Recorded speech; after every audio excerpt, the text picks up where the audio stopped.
O Manuel Moreno levava uma barrena ao ombro. Diz-me que iba para o Pilo para em pé de penha campana.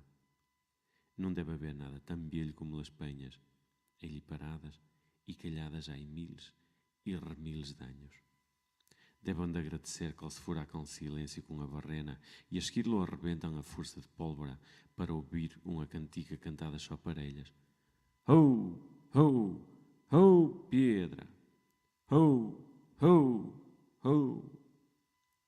Como as penhas, também os vidros são feitos de silêncio. Este com o tempo pude volver em pedra.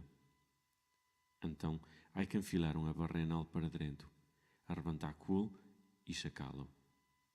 Como entende bem as pessoas que dizem: se não falo, arrebento. Só o silêncio não se arrebenta, bolos em pedra. E aquelas penhas, as pedras, são estátuas do tempo que esfriou enquanto passa. As penhas morreram-se porque estão presas ao silêncio. Esta é ela pior, ela mais forte cadena.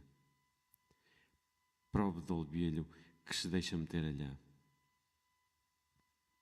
Quando um velho já não tem forças para bulhiçar o corpo e saber se ainda está vivo, uma palavra sola pode ser mais larga com a barrena e tem mais força que toda a pólvora do mundo.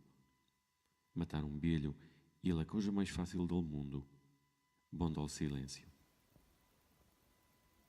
E eu acredito em milagres. Sacar um velho do silêncio e a fazê-lo ressuscitar sem ter que esperar 3 dias.